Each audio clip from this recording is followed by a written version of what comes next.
Hi, today I'm going to present my project entitled Postural Control During Quiet Standing and Voluntary Stepping Response Tasks in Stroke Survivors. The prevalence of stroke was 33 million in 2010, and it's rising to 77 million by 2030. From 1990 to 2010, the number of strokes increased by 68%, but the mortality rate simultaneously decreased, as shown by the 84% increase in stroke survivors. It's the leading cause of disability in Europe and USA, and stroke survivor exhibit decreased strength, paralysis, loss of function, and decreased balance control after the stroke. This decreased balance control is linked to asymmetric load distribution, greater postural sway, greater center of pressure displacement, and all these items together increase the risk of falls in stroke survivors. They also exhibit decreased independence, ability to maintain previous life roles, quality of life, and also decreased self-efficacy.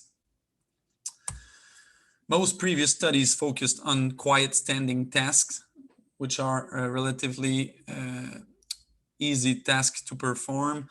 So there was a need to investigate more challenging tasks. That's why we decided to identify static, but also dynamic postural control impairments encountered by stroke survivors using center of pressure, center of mass, and also spatiotemporal outcomes. We hypothesized that stroke survivors will exhibit significant balance impairment known to increase their risk of falls, such as greater center of pressure and center of mass displacement during static, but also dynamic postural control tasks. And they will also exhibit smaller recovering steps following a perturbation. We included stroke survivors and healthy counterparts that were able to stand independently without using an assistive device, able to walk independently without a gait aid for at least 5 meters, no self-reported health issues which may have affected balance. They had to score 24 or higher on the mini-mental state examination. And stroke survivors were included if they suffered of a stroke of any etiologies. We collected data with Vicon cameras, 10 Vicon cameras, and we used the plug-in gate full body model as shown here on the image.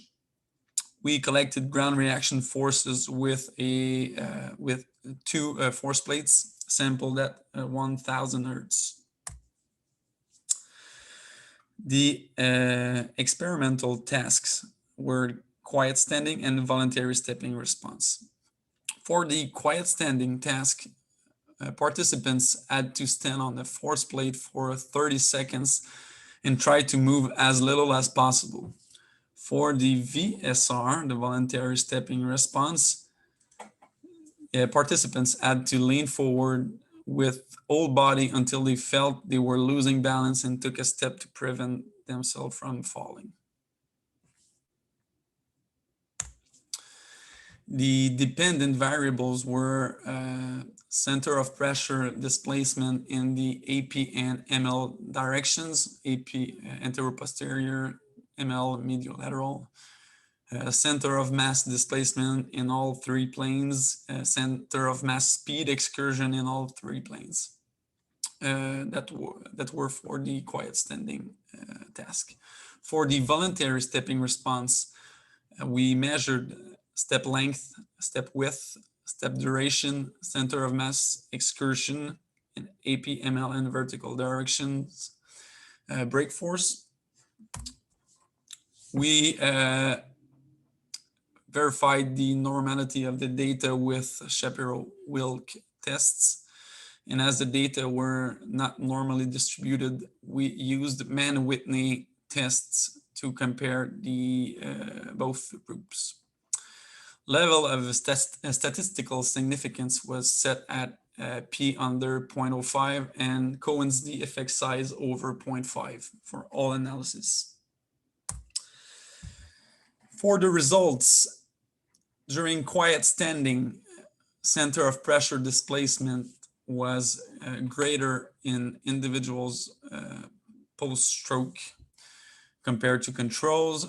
Center of mass displacement in vertical direction was also increased, was also greater in stroke survivors. Center of mass speed excursion was greater for the stroke survivors in all three planes.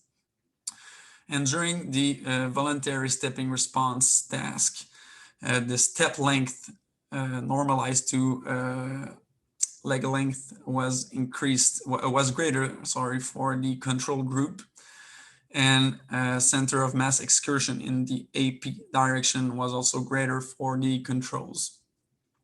Finally, the brake force was also greater for the control group.